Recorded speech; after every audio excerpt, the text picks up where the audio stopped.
지난 시간에 말씀을 나누면서 그 영국의 작가인 맥스 비어봄이라고 하는 사람이 쓴 행복한 위선자라고 하는 책의 내용을 잠깐 말씀을 드렸습니다.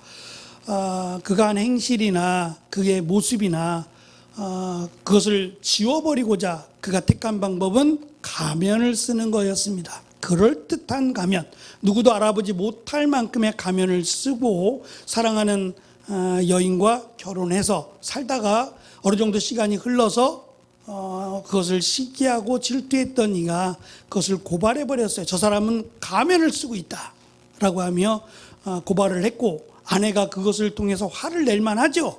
그래서 가면을 벗겼더니 그 아내 얼굴은 예전 과거에 그 얼굴이 아니었다, 오히려 많이 바뀌었다라고 하는 소설 같은 내용의 이야기였습니다. 가면을 쓰고 살아가는 게 얼마나 불편할까요? 내 얼굴이 아닐 때 얼마나 불편하고 또 부담스러울까요?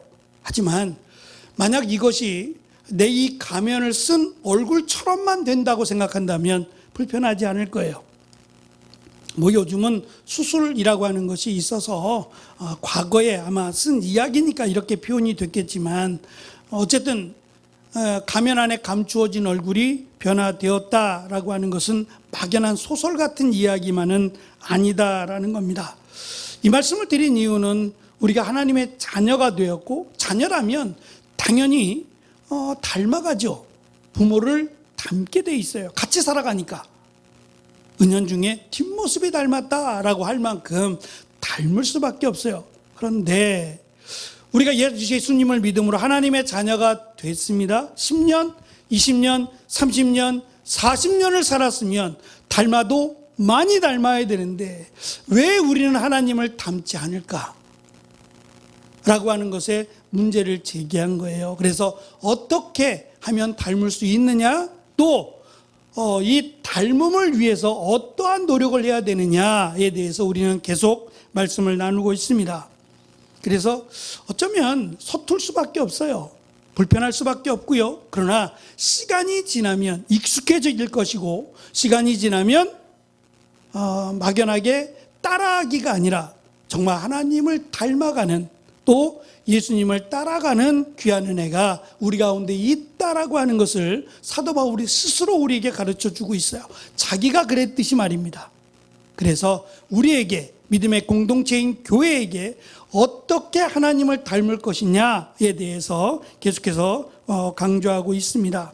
문제는 말씀드린 우리가 쓰고 있는 이 거룩한 얼굴이라고 하는, 거룩한 얼굴이 되고 싶은, 하나님을 닮고 싶은 이 거룩한 옷 또는 거룩한 얼굴을 벗겨내려고 하는, 이것을 들추어내려고 하는 이러한 유혹이 남아있다는 거예요.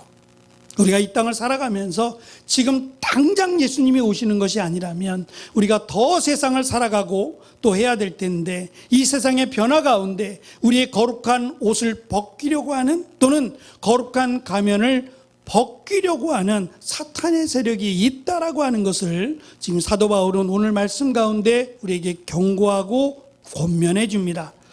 오늘은 세 가지의 내용을 함께 나누고자 합니다. 첫째, 어쩌면 제일 중요한 내용이 될 겁니다. 예수 그리스도를 믿음으로 하나님을 닮아가는 하나님의 자녀가 됐다고 했습니다. 이 자녀가 됐다는 것을 조금 더 실제적으로 우리의 피부에 와닿도록 설명하는 것이 뭐냐면 상속자예요. 당시에는 입양이라고 하는 제도가 있었어요. 그러니까 아이를 낳지 못하는 경우, 또는 아이가 있어도 내 마음에 드는 내 후계자가 될 만한 사람들을 입양하기로 했어요.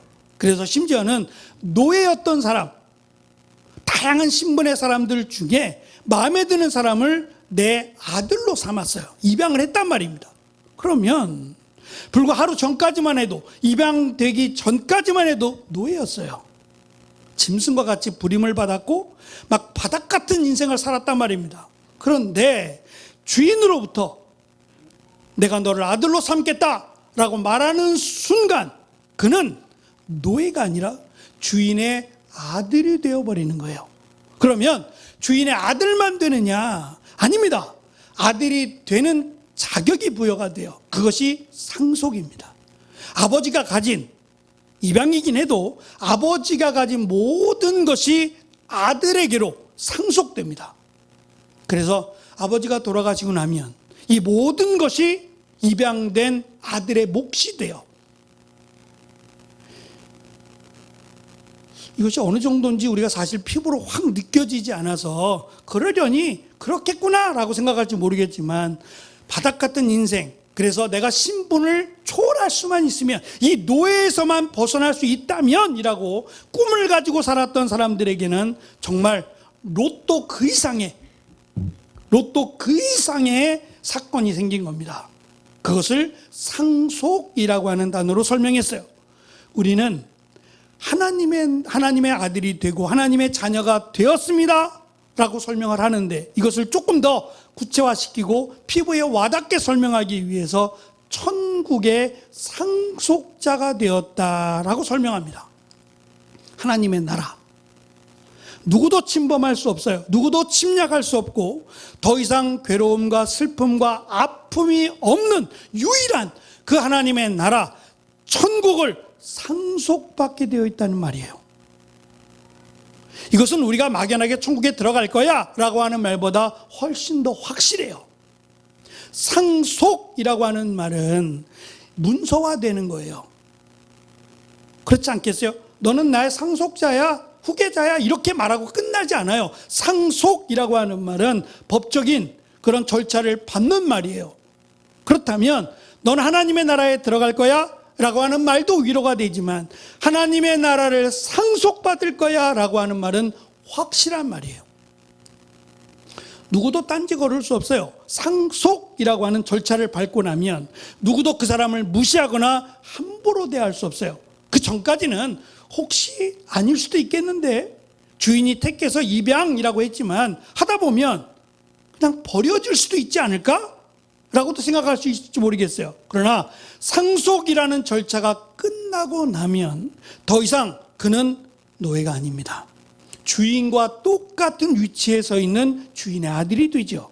마찬가지로 지금 사도 바울은 우리에게 하나님의 나라에 들어갈 거야 라고 막연하게 말하는 게 아니라, 하나님의 나라인 천국을 상속할 상속자라고 말을 하고 있어요. 우리는 하나님의 나라를 상속받은 상속자라고 하는 사실을 잊지 말라는 겁니다. 5절의 말씀에 원래 그때 당시에 쓰였던 언어인 헬라어로는 이렇게 되어 있습니다. 이것에 대해서 당신은 확신해도 좋습니다. 뭐가 말이냐면, 이 하나님의 나라 또는 천국은 음란하고 더러우며 욕심에 가득한 사람은 상속받지 못합니다. 그가 정말 예수님을 믿었다면 이렇게 안 할 겁니다. 정말 예수님을 믿고 하나님을 닮으려 했다면 이러한 삶을 살지 않는다는 거예요. 그러니까 꿈도 꾸지 말라는 거예요. 이런 것들과 같이 해도 괜찮지 않을까? 내가 예수님을 믿지만 이래도 되지 않을까? 과거에 살았던 삶의 흔적들 말입니다. 이렇게 살아도 괜찮지 않을까라고 하는 생각은 꿈에도 생각하지 말라는 거예요. 하나님의 나라는 이러한 자들에게는 하나님의 나라를 상속하지 않는다는 거예요. 힘쓰고 애쓰라는 얘기입니다. 음란하려고 하지 말고 더러우려고 하지 말며 욕심에 가득 찬 삶을 살지 말라는 말씀이죠. 특별히 이 욕심에 가득 차다라고 하는 말은 탐욕이라는 말로 성경에 기록이 되는데, 이 탐욕이라고 하는 말을 우상과 연결을 시키고 있어요. 더 많이 마치 인생의 목적을 욕심이라고 하는 물질의 욕심에 두는 자는 마치 우상 숭배하는 자와 같다고 하는 말입니다. 예상치 못하게 한 주간 병상에 있게 되었습니다. 그렇게 한 주간 동안이나 병상에 있었던 것은 저에게는 처음 있는 일이었습니다. 8층이었습니다. 제가 있는 입원실이 8층. 요즘은 로얄층이라고 말하지 않지만 전에는 8층 정도 되면 로얄층이라고 그랬어요. 4인실입니다. 혼자가 아니라 4명이 같이 쓰는 방이었는데, 제가 있는 공간은 2평도 채 안 됩니다. 침대 하나, 그리고 침대 곁에는 그냥 제 소모품들이, 제 물품들이 그냥 있는 딱 2평 정도, 2평도 안 되는 그곳이 내 공간이었어요. 다른 분들, 네 분도 마찬가지였을 것이고, 그리고 옷도 병원에서 주는 단추 달린 옷, 혹시라도 뭐 수술이 또 필요하면 수술해야 되니까 편하게 입을 수 있는 병원에서 주는 옷을 입고 5일 동안 있었습니다. 그러면서 제 생각은 불편합니다. 생활하는데 불편하고, 뭐 움직이는데 여전히 불편하고, 또 먹는 것도 불편합니다. 근데 이 불편함에 대해서 어느 누구도 말하지 않습니다. 왜냐하면 여기가 내 집이 아니에요. 여기는 내가 필요해서 온 병원일 뿐이고 침상일 뿐이죠.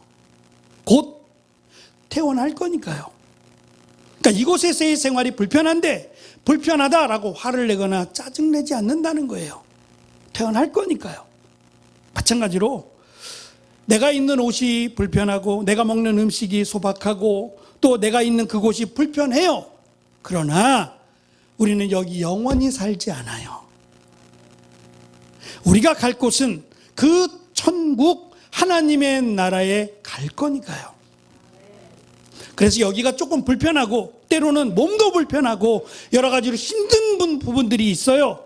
그럴지라도 갈 거야, 나 집에 갈 거야 라고 생각하면 못 참겠냐 말이에요. 마찬가지로 우리가 영원히 살 곳은 이 땅이 아니라 하나님의 나라입니다. 그 하나님의 나라를 갈 것을 생각하고 이 땅을 살아가라고. 그래야 탐욕이라고 하는 것이 안 생긴다는 거예요. 더 많이 갖자, 더 필요하다라고 하는 생각을 멈출 수 있는 방법이 하나님의 나라를 생각하라는 거예요. 얼마나 더 크고 얼마나 더 좋아야 만족이 되겠어요. 정말 그럴까요? 하나님이 만든 인간의 이 탐욕이 얼마나 강한지, 에덴 동산이 얼마나 좋았겠어요? 뭐가 부족한 게 있겠어요? 너무너무 좋지 않았겠어요? 그런 곳에서도 탐욕이라고 하는 것이 있었어요. 사탄의 말, 귀신의 말이 들릴 정도라면 무시하고 화내는 게 아니라 까불지 마, 여기가 얼마나 좋은데, 하나님이 얼마나 좋으신 분인데 라고 화를 냈어야 돼요. 근데 그게 아니라 솔깃했어요. 사탄이 말한 소리가 마음에 들어와 버렸어요. 하나님 말씀보다 사탄의 소리가 더 달콤했다는 거예요. 그게 탐욕입니다. 하물며 이 땅에 살아가는 동안 얼마나 많은 생각들, 또 바람과 소망과 꿈이 있겠냐 말이에요. 좋습니다. 다 필요합니다. 그러나 그것이 지나치면 탐욕이 됩니다. 만족을 넘어서는 순간 우리는 탐욕의 길을 간다라고 하는 사실을 잊지 말아야 돼요. 그래서 우리가 가야 할 곳은 천국이다. 천국으로 갈 것을 기대하고 소망하고 감사하는 삶을 살 것을 사도 바울은 당부하고 권면하고 있습니다. 두 번째, 어쩌면 경고의 말이 될 수도 있는데 6절은 세상의 헛된 말, 거짓된 말에 속지 말 것을 말합니다. 근데 여기서 거짓된 말로 번역한 이 말이 유익하지 않은 말이에요. 당시 언어로 보면 텅 빈 말이에요. 그러니까 쓸데없는 말이에요. 아무런 유익이 되지 않는 말, 이것을 거짓된 말 또는 헛된 말로 성경은 번역합니다. 우리가 살아가면서 이런 말 듣습니다. 요즘 세상에 그렇게 정직하면 굶어 죽어. 이건 다 비즈니스야. 하나님도 이해하실 거라고. 남들도 다 이렇게 살아. 너만 유난 떨지 마. 라고 하는 말입니다. 특별히 이 공동체적인 삶을 살아가면 믿음의 길을 걸어가는 사람이 너무 힘들어요. 왜 너만 함께 어울릴 줄도 알아야지. 다 같이 마시고 있는데 너만 왜 유별나게, 요즘은 좀 안 그런다 그러더라고요. 요즘은 그냥 콜라를 먹어도 그냥 인정을 한대요. 근데 과거만 해도 그렇지 않았어요. 그러면 그냥 안 먹어도 그냥 술잔을 들어야 되는, 또 그냥 들고 내려놓으면 이거 뭐 우리의 화목을 깬다고 해서 오히려 더 화를 받아야 되는 그런 상황도 비일비재했단 말입니다. 그래서 그들이 하는 말들, 좋은 게 좋은 거 아니야? 라고 하는 이러한 말들은 다 거짓되고 헛된 말이라고 하는 것을 기억해야 됩니다. 그 속에는 생명이 없고 진리도 없기 때문에 속이 텅 빈 강정과 같은 그런 소리에 귀를 기울이지 말 것을 사도 바울은 경고합니다. 마지막 세 번째는 어울리지 말고 구별된 삶을 살라고 경고합니다. 마지막 7절은 이들과 어울리지 말기를 바랍니다 라고 쉽게 번역을 했어요. 이 말은 구별되라는 말이에요. 말 그대로 선을 지키라는 말인데 어디까지냐라고 하는 것을 저도 청년의 시절엔 참 고민을 많이 했어요. 그래서 첫 번째는 믿는 사람들이 많은 직장을 달라고 기도했어요. 제가 중학교 때 저에게는 정말 하나님이 주신 은혜의 경험인데, 제가 다니던 중학교는 남자 중학교였어요. 물론 고등학교도 남자 고등학교고, 그 남자 중학교를 다니면서 옛날 얘기죠. 옛날 얘기인데 그 안에서 신앙생활을 제가 하고 있었으니까 뭐 학교 생활이나 이것이 전혀 신앙과는 무관한 전혀 다른 그런 생활이었어요. 그래서 한편으로는 저희가 살고 있는 집에서 어쩌면 가장 가까운 고등학교 중에 하나가 미션 스쿨이 하나 있었어요. 사립고등학교인데, 물론 이제 뭐 사립고는 아니고 개인이 세운 고등학교긴 한데, 이 고등학교가 미션 스쿨이었어요. 그래서 예배도 드리고 또 어떤 그 모임도, 기독교적인 모임도 참 많았어요. 그래서 기도했어요. 하나님, 저 이 학교 가고 싶어요. 그때는 무조건 돌렸으니까 내가 원하는 데 간다고 가는 게 아니라 그때부터 이렇게 뺑뺑이를 돌려서 가게 되니까 어디 갈 줄 몰라요. 그리고 학교가 여기 하나밖에 없는 게 아니라 굉장히 많은데, 그래도 기도했어요. 하나님, 저 기독교 학교 다니고 싶어요. 예배 드리고 싶고 그런 학교 좀 가고 싶어요 라고 기도했어요. 그게 제가 중학교 때 했던 첫 번째 기도예요. 좋은 성적, 좋은 뭐 공부를 잘하게 해달라고 기도하기보다는 이 학교를 가게 해달라고 기도했던 것 같아요. 근데 저희 반에서 딱 하나, 제가 갔어요. 뭐 제 옆에 사는 친구, 앞집에 사는 친구도 다 딴 데 갔어요. 저만 그 학교 갔어요. 저는 이걸 우연이라고 지금도 생각하지 않아요. 이게 어떻게 가능하죠? 그러니까 그렇게 기도했던 이유가 이왕이면 부딪히지 않았으면 좋겠다는 거죠. 믿음의 길을 걷는 믿음의 사람들과 함께 있고 싶다라고 하는 바람이 있어서, 아마도 우리 청년들도 직장 생활할 때 이렇게 믿음 있는 청년들, 또 믿음 있는 직원들이 좀 있는 곳으로 갔으면 좋겠다라고 하는 기도가 첫 번째일 거예요. 근데 그게 마음대로 안 되죠.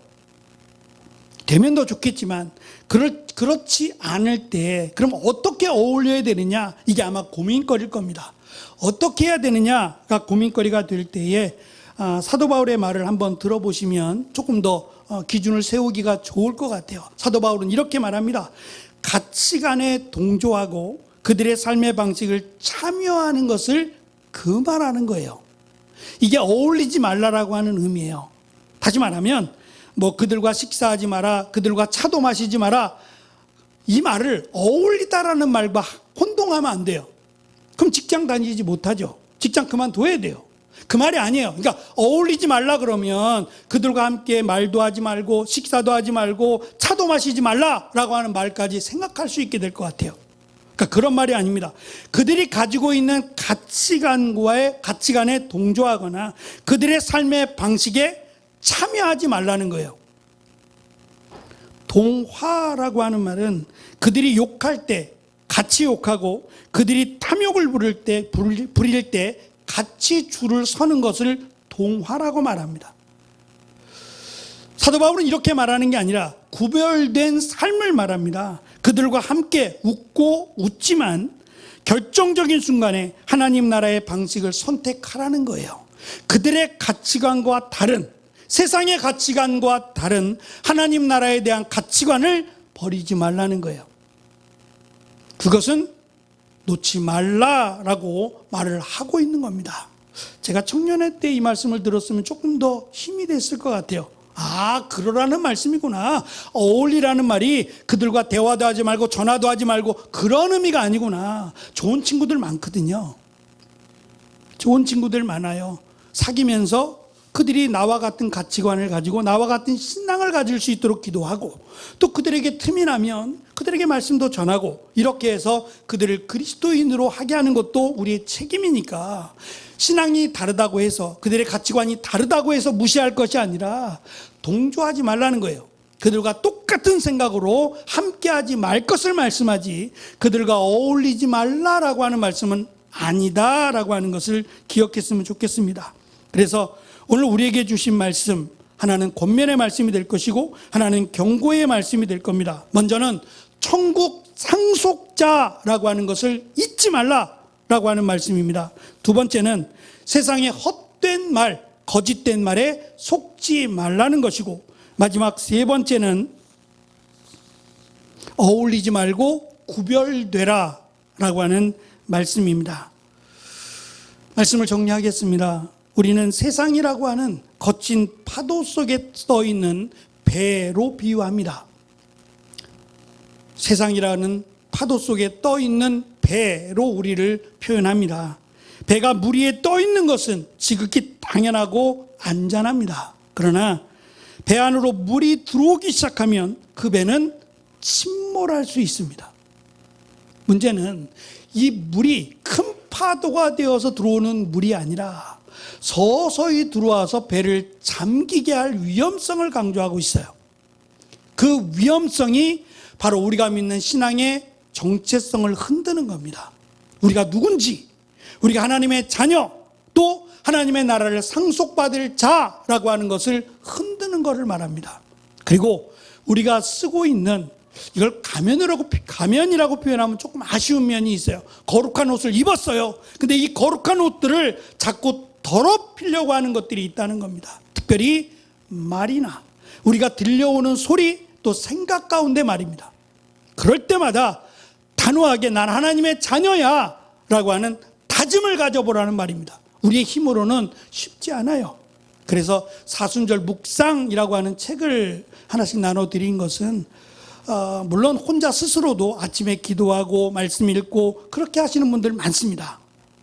그럴지라도 조금 다짐을 가지고 기도하고 하나님 말씀 가운데 나를 돌아보고 내가 하나님의 자녀야, 내가 하나님의 나라를 상속받을 상속자라고 하는 그러한 정체성을 가지고 기쁨과 은혜로 사순절을 살았으면 하고 하는 마음입니다. 말씀드린 것처럼 수술이 조금 커졌습니다. 잠깐 그냥 염증만 제거하고 나올 줄 알았는데 그게 아니라 5일이나 입원해야 될 만큼 수술이 좀 심했고 3일 동안은 그냥 꼼짝없이 누워 있었어요. 계속해서 진통제를 맞고 잠도 못 자고 그랬습니다. 할 수 있는 게 아무것도 없더라고요.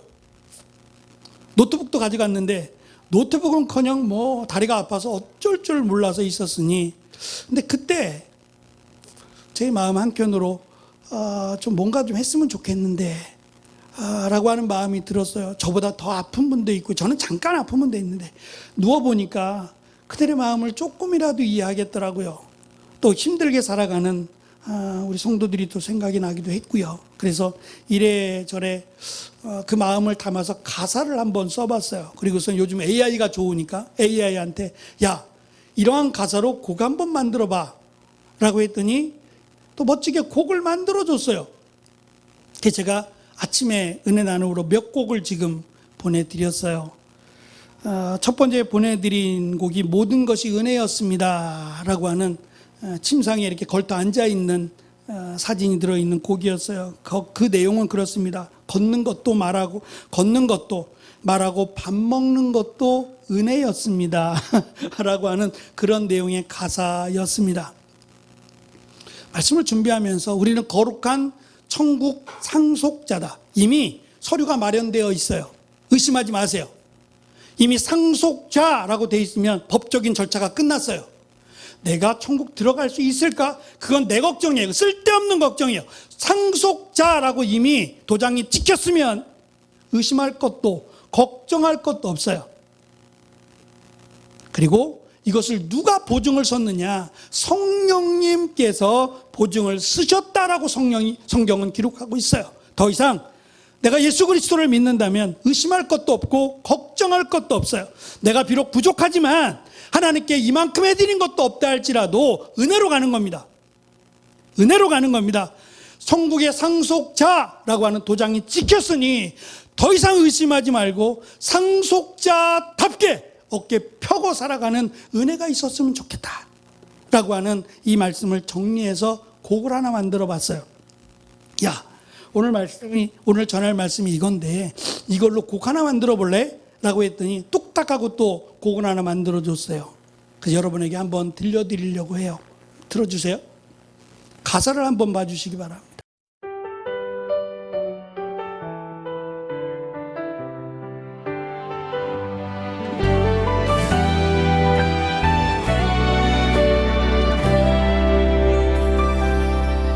화려한 도심 속 분주한 사람들 틈에 오늘도 나는 세상 속에 발을 딛고 살지만 들려오는 헛된 소리에 나의 마음 닫고 주님의 세밀한 음성에 귀를 기울입니다. 보이는 것에 내 마음 뺏기지 않으리. 영원한 나라 그 약속을 나는 믿고 가리니. 나의 시선은 언제나 그리스도 향하고 나의 심장은 하나님 나라 위해 뛰네.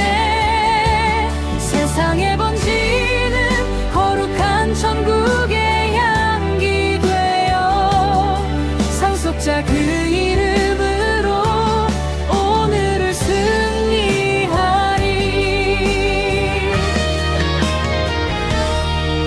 가난한 마음으로 주님을 갈망할 때 메마른 나의 일상은 찬양으로 변하고 나를 구원하신 그 은혜 너무나 커서 좁은 길 험한 산지도 기쁨으로 걷는다.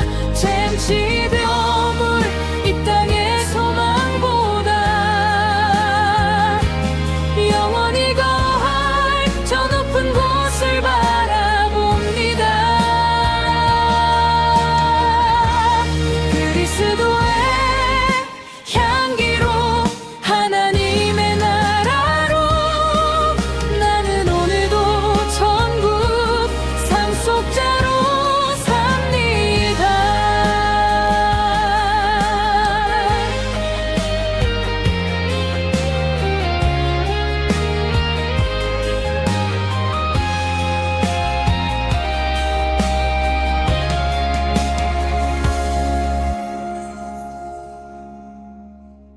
찬양의 가사처럼 천국 상속자로 힘내어 살아가는 한 주간이 되시기를 축원합니다.